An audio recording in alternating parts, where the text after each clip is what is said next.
Good morning friends. 12 science chapter 10 lecture 6ની અંદર આજે આપણે ફરીથી ભેગા થયેલા છીએ. આજનો આપણો જે પ્રશ્ન છે એ કેન્દ્રાનુરાગી વિસ્થાપન પ્રક્રિયાઓ જે આપણે સમજવાનો છે.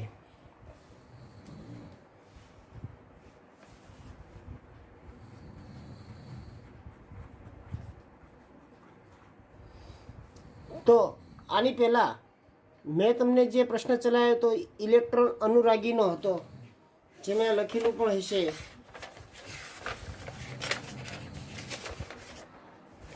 કે આ જે પ્રશ્નો હતા ઇલેક્ટ્રોન અનુરાગી પ્રક્રિયકો હતા. ઇલેક્ટ્રોન અનુરાગી પ્રક્રિયાઓ કે જેની ઉપર ધન વીજભાર રહેલો હોય. કેવો વીજભાર છે? ધન વીજભાર. એવા પદાર્થોને આપણે ઇલેક્ટ્રોન અનુરાગી પ્રક્રિયક તરીકે ઓળખવામાં આવશે. અહીંયા જે પ્રશ્નો છે એ કેન્દ્ર અનુરાગી પ્રક્રિયકો કે જેના ઉપર ઋણ વીજભાર આવેલો હોય, જેના પર ઋણ વીજભાર આવેલો હશે તેવા જે પ્રક્રિયક છે એ બધાને આપણે કેન્દ્ર અનુરાગી પ્રક્રિયક તરીકે ઓળખવામાં આવે છે. આ જે કેન્દ્રાનુરાગી પ્રક્રિયકો હોય, દાખલા તરીકે એક હું અહીંયા રિએક્શન લખું છું કે RX. એક્સ ઉપર સામાન્ય રીતે ઋણ વીજભાર છે, કેન્દ્ર ઉપર ધન વીજભાર છે. કેન્દ્રાનુરાગી પ્રક્રિયક છે એ સામાન્ય રીતે ઋણ વીજભાર ધરાવતો હશે. તો આ ઋણ વીજભાર છે એટલે આ સીધો એટેક કોની ઉપર કરશે? R ઉપર એટેક કરશે.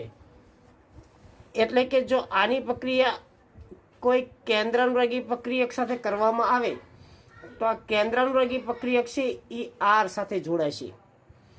આવી જે પ્રક્રિયાઓ છે અને નિપજ બનશે RNU વત્તા X માઇનસ. આવી જે પ્રક્રિયાઓ બનશે તે બધી જ પ્રક્રિયાઓને આપણે કેન્દ્રાનુરાગી પ્રક્રિયા તરીકે ઓળખવામાં આવે છે.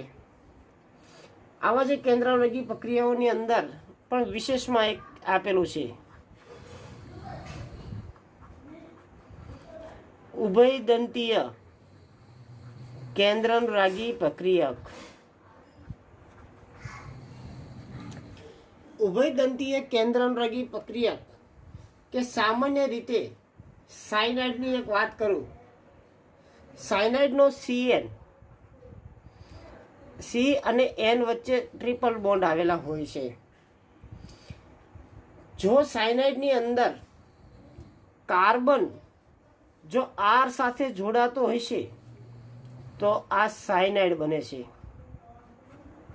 આ ઉપરાંત CN ની અંદર જ તે બીજા જે ઇલેક્ટ્રોન યુગ્મનું દાન કરી શકે છે એવા જે છે એવો નાઇટ્રોજન, તો સંયોજન બનશે RN ટ્રિપલ બોન્ડ C. આ જે સંયોજન બન્યા એને આપણે આઈસો સાયનાઇડ સંયોજન તરીકે ઓળખવામાં આવે છે. આની અંદર જે ઇલેક્ટ્રોનનું દાન કર્યું એ કાર્બને કરેલું છે, આમાં નાઇટ્રોજને કર્યું છે.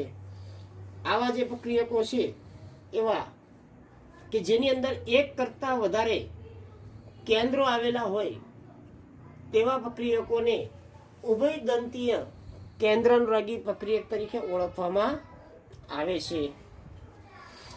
એક એક્ઝામ્પલ આપું, RX વત્તા આની પ્રક્રિયા હું KCNR કરાવું છું તો અહીંયાથી K, અહીંયાથી X છૂટો પડી ગયો KX, વધુ તમારી પાસે RCN. અહીંયા તમને RX, અહીંયા હું AgCN લઉં છું તો RN ટ્રિપલ બોન્ડ C વત્તા AgX. આની અંદર સાયનાઇડ નિપજ બનશે, આની અંદર આઇસોસાયનાઇડ નિપજ બનતી હોય છે. આવા નવા બીજા પણ કેન્દ્રાનુરાગી પ્રક્રિયકો છે જેમાં NO2, જો નાઇટ્રોજન જોડાય છે તો NO2 અને ઓક્સિજન જો જોડાતો હશે તો તેને આપણે નાઇટ્રાઇટ સંયોજન તરીકે ઓળખવામાં આવે છે.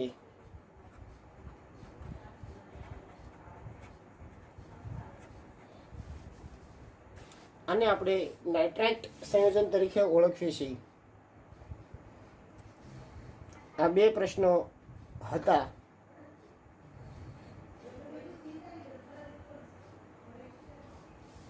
આવા જે કેન્દ્રવર્ગી પ્રક્રિયકો છે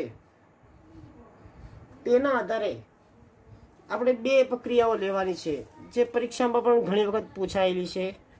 એમસીક્યુમાં ફરજિયાત હોય જ છે આનો એક એમસીક્યુ. જેમાંની પહેલી પ્રક્રિયા લઉં છું, SN2 પ્રક્રિયા તરીકે ઓળખું છું. SN2 પ્રક્રિયાની અંદર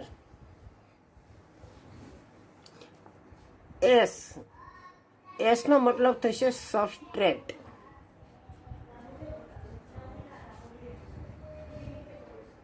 જેને આપણે આધાર કહેવી છીએ. N એટલે ન્યુક્લિયસ, એટલે કે કેન્દ્રાનુરાગી પ્રક્રિયક.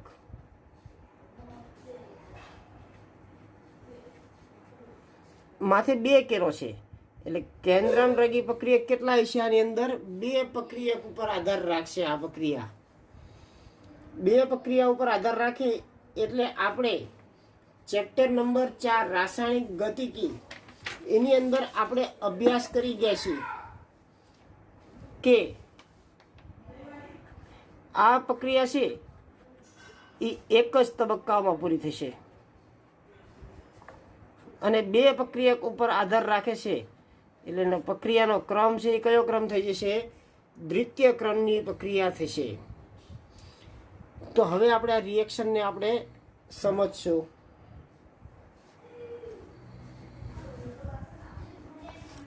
તો આની માટે એક એક્ઝામ્પલ લઉં છું.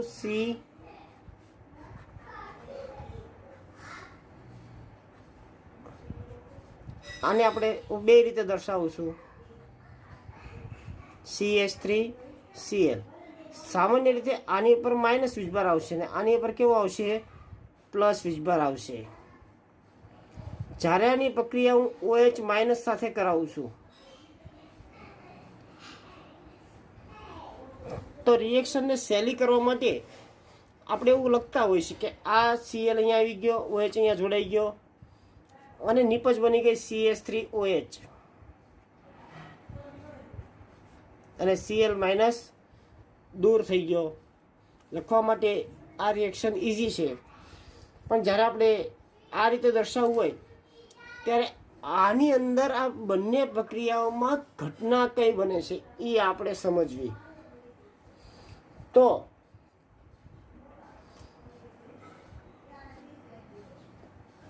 આ ઘટના સમજવા માટે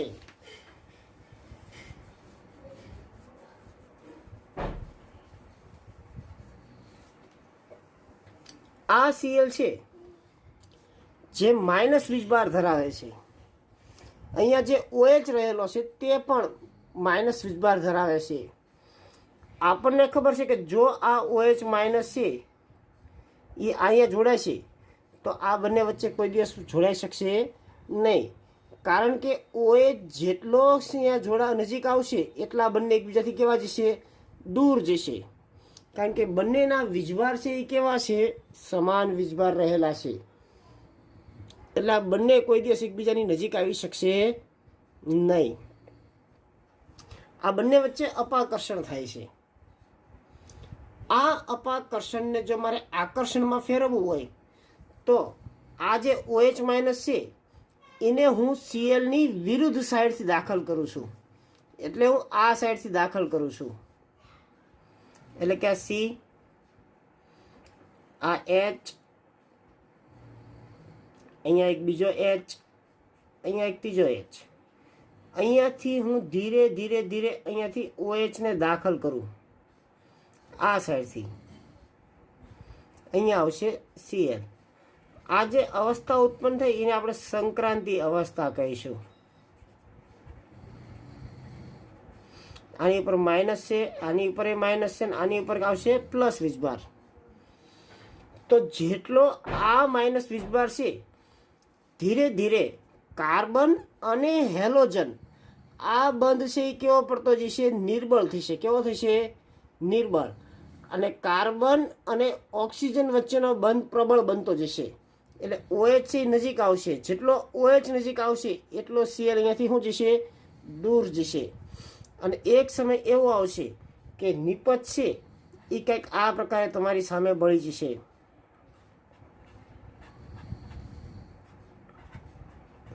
આ સાઈડથી OH દાખલ થઈ ગયો અને Cl અહીંયાથી દૂર થઈ ગયો છે.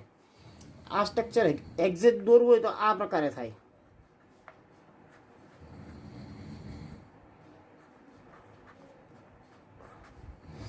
અત્યારે આપણે આ સાઈડ છે, જ્યારે અહીંયાથી તે અહીંયા સુધી પહોંચ્યા ત્યારે આ આખું ઊંધું થઈ ગયું છે. જો બરાબર 180નું રોટેશન થઈ ગયું, જેને આપણે વ્યુત્ક્રમણ તરીકે પણ ઓળખવામાં આવે છે.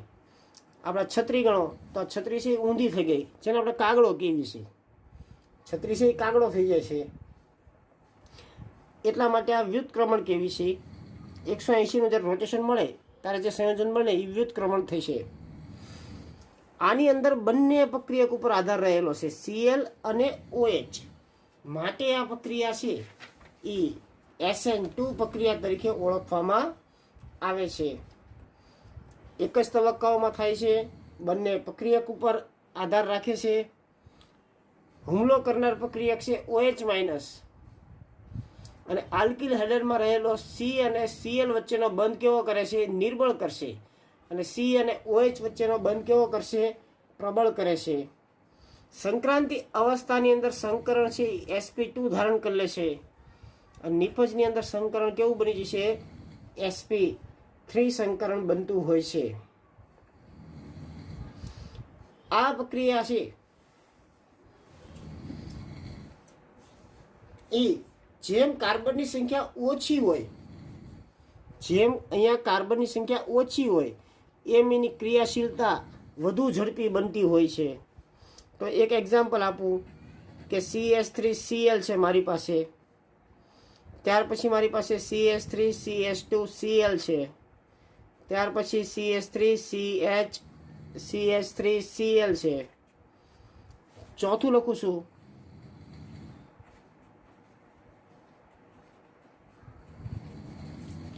મેં હમણાં કીધું કે જેમ કાર્બનની સંખ્યા ઓછી એમ SN2 પ્રક્રિયાની ક્રિયાશીલતા વધુ ઝડપી બનતી હોય છે.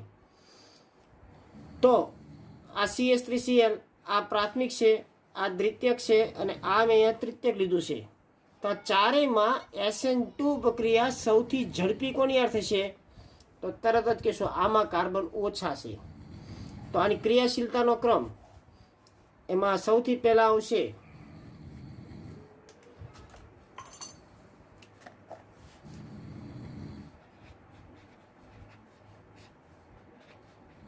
CH3Cl is greater than પ્રાથમિક is greater than દ્વિતીયક is greater than તૃતીયક.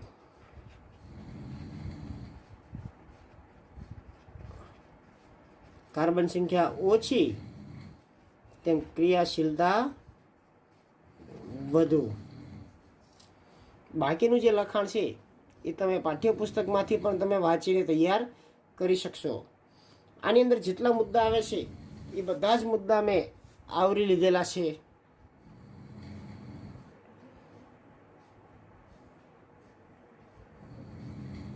જરૂર પડે તો આ બધા મુદ્દા લખી નાખજો અને તમારી રીતના આનું લખાણ તૈયાર કરવાનું છે.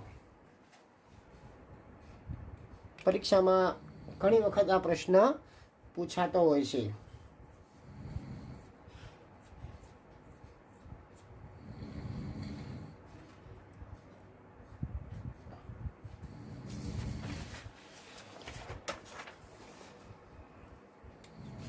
આની પછીનો જે પ્રશ્ન છે એ SN1 છે.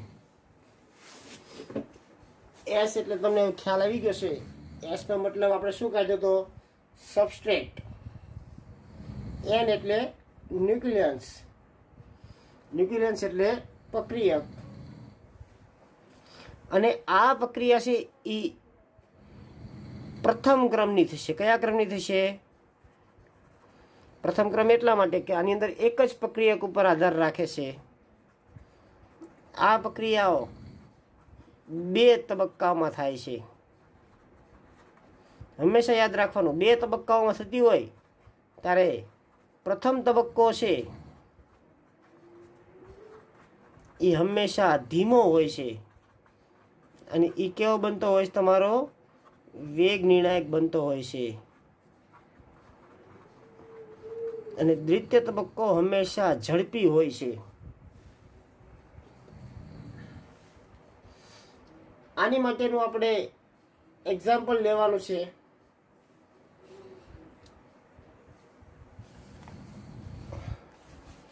એક્ઝામ્પલમાં લઉં છું તૃતીયક બ્યુટાઇલ ક્લોરાઇડ કે બ્રોમાઇડ, તમે કોઈ બી લઈ શકો છો. આ carbon CH3 CH3 CH3 પાઠ્યપુસ્તકમાં Br લીધું છે એટલે આપણે પણ Br લઈ લીધેલું છે. આ ક્રિયાશીલ સમૂહ જે કાર્બનના જોડાયેલો છે એની યારે કેટલા કાર્બન છે? 3 કાર્બન. એટલે આનું નામ થશે તૃતીયક બ્યુટાઇલ બ્રોમાઇડ, જેની પ્રક્રિયા હું OH- સાથે કરાવું છું. તો તમને ખ્યાલ જ છે નિપજ શું બનશે મારી સામે? CH3 C CH3, અહીંયા આવી ગયો OH અને Br- છૂટો પડી ગયો. પણ રિયલમાં આમાં શું બનતું હોય છે એ આપણે સમજવાની કોશિશ કરીએ.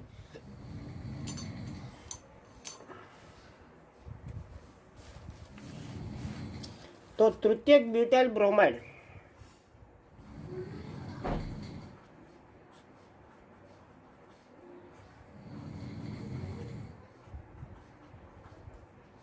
જેનું હું અસમ વિભાજન કરું છું. અસમ વિભાજન કરીશ એટલે અહીંયાથી છૂટો હું પડી ગયો Br-. વધ્યું શું તમારી પાસે? CH3 C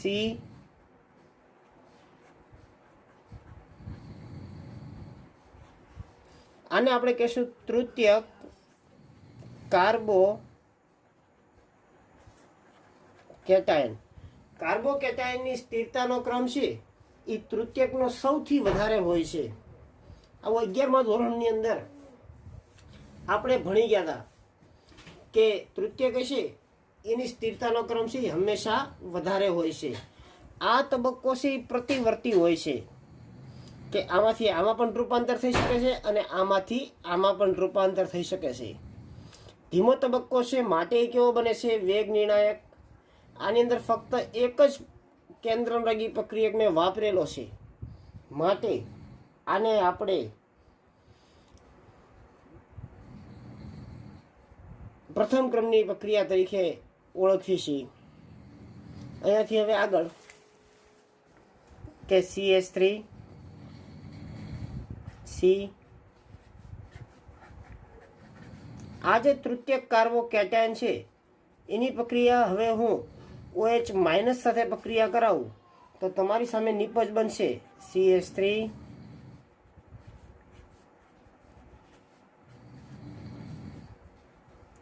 તબક્કો 2 ઝડપી હોય છે અને પ્રતિવર્તી હોતો નથી. તો SN1 પ્રક્રિયા છે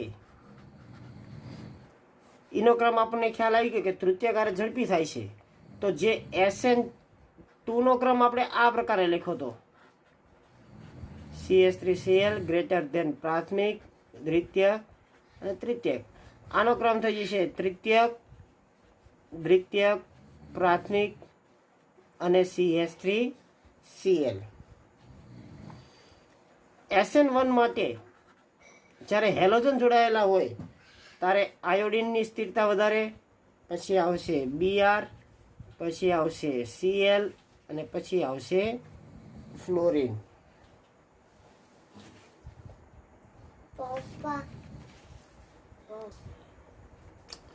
આની અંદર CH3 CH3 CH3 અને OH માઇનસ આ પ્રકારનું બંધારણ આવેલું હોય છે. આ જે મૂળ સ્વરૂપ જે એનું હોય છે એને આપણે ધારણ કેવી છે આપણે આગળ ભણશું તે ધારણ શું છે એ અત્યારે ખાલી મેં લખને કોઈ ધારણ. અને વ્યુત્ક્રમણની અંદર શું થઈ જશે તો કે અહીંયા આવશે OH CH3. આ જે સંયોજન મળશે એને આપણે શું કહેશું વ્યુત્ક્રમણ તરીકે ઓળખવામાં આવે છે. SN1 અને SN2 ના તમે કોઈ સાહિત્ય વાંચશો તો એની અંદર તમને ઘણા બધા MCQ આવા જોવા મળશે. એ તમારે આ જે છે ક્રિયાશીલતા એના આધારે તમારે એને ગોતવાનું રહેશે. આવો એક MCQ તમને કોયડાની અંદર પણ આપેલો જ છે જેનો MCQ 10.6 કોયડા નંબર 10.6.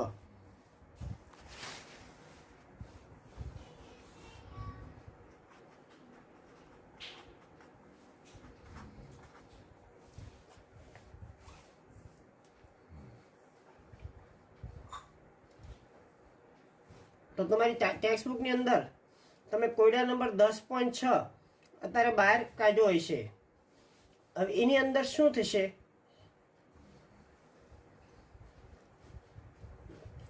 તો 10.6 ની અંદર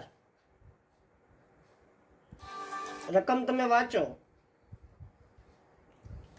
કે નીચે દર્શાવેલા હેલોજનમાં SN2 પ્રક્રિયા સૌથી ઝડપી કોની યાર થશે. હવે આપણે એવું કીધું છે SN2 પ્રક્રિયા ઝડપી કોની સાથે થશે. તો ફરીથી આપણે ક્રમ કાઢવી. SN2 પ્રક્રિયા સૌથી વધારે ઝડપી CH3Cl પ્રાથમિક હારે, પછી દ્વિતીય હારે, સૌથી ધીમી થશે તૃતીય હારે. તો ચાલો અહીંયા જે કોયડા પછી કોયડા લઉં છું.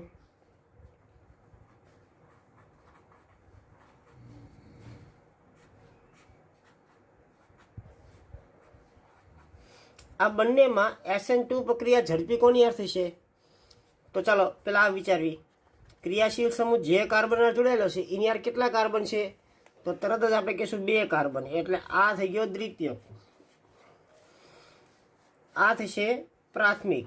ક્રિયાશીલ સમૂહ જે કાર્બન જોડાયેલો છે તેની સાથે કેટલા કાર્બન છે 1 કાર્બન છે એટલે આ થશે પ્રાથમિક. હવે ચાલો મન કયો જોઈએ આના આધારે તો તરત તમારો જવાબ થશે આ. પછીનો છે આવો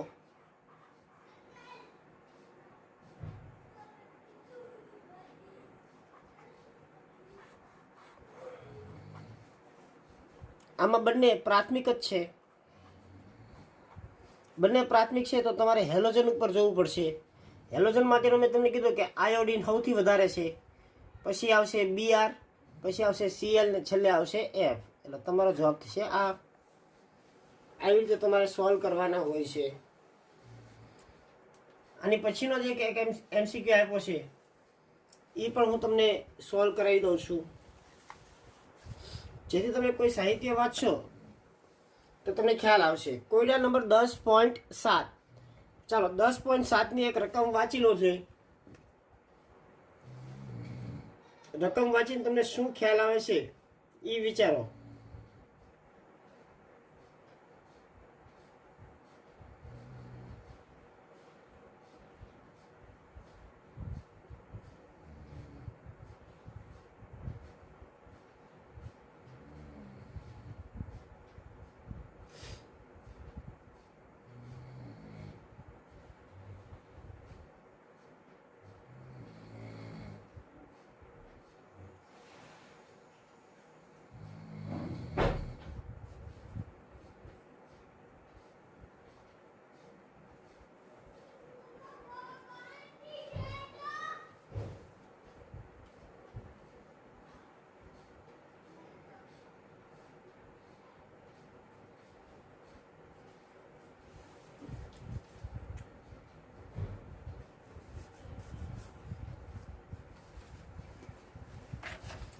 તો રકમ તમે વાંચી છે એમાં તમારે SN1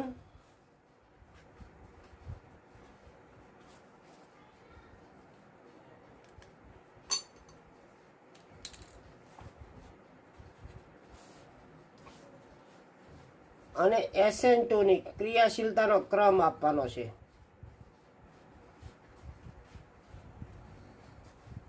આ ઉપરાંત મારી રીતના એક પ્રશ્ન એડ કરું છું. SN1 ઝડપી કોની હારે, ધીમી કોની હારે? SN2 ઝડપી કોની હારે, ધીમી કોની હારે? તો એની માટે પેલા આમાં 4 સૂત્ર દોરેલા છે.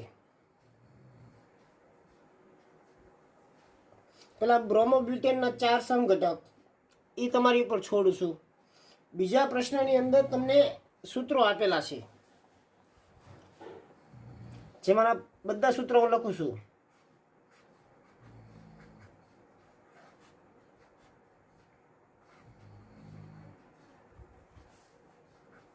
આ પહેલું સૂત્ર. બીજું સૂત્ર,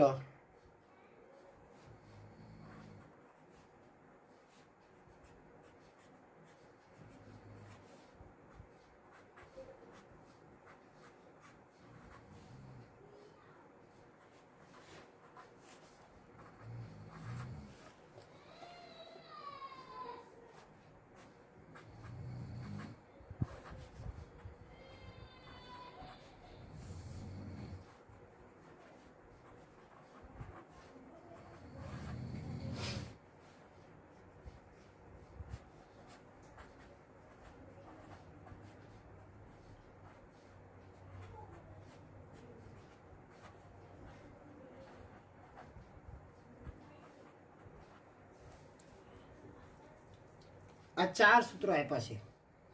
તો ચાલો ચારે સૂત્રોના પહેલા હું ક્રમ લખી નાખું છું, કયા કયા પ્રકારના છે. આ છે એ પ્રાથમિક છે, આ દ્વિતીયક છે, આ દ્વિતીયક છે, અને આ છે તૃતીયક. SN1 માટેનો ક્રમ લખવો છે. તો SN1 માટેનો ક્રમ છે એ હવે તમને યાદ રહી જવો પડે. SN1 સૌથી ઝડપી તૃતીયક હારે, પછી દ્વિતીયક, પ્રાથમિક, ને પછી આવશે CH3Cl. તો તૃતીયક એટલે આ તમારો 4 નંબર થઈ ગયો. પછી દ્વિતીયકમાં 2 છે, તો કાર્બનની સંખ્યા વધારે શેમાંથી છે?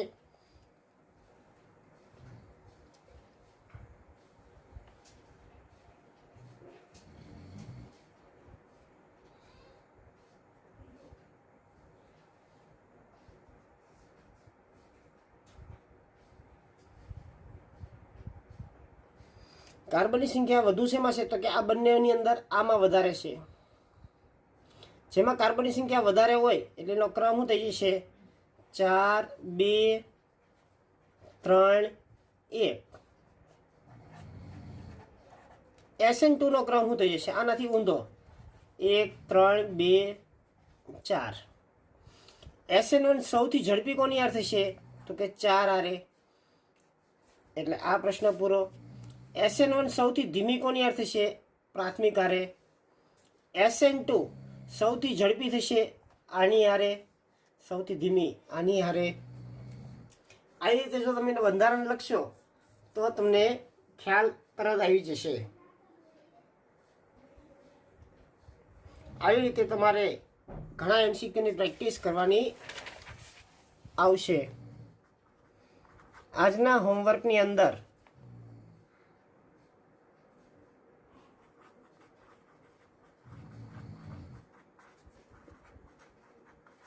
કેન્દ્રાનુરાગી પ્રક્રિયક, SN2 પ્રક્રિયા સમજાવવાની છે આખી.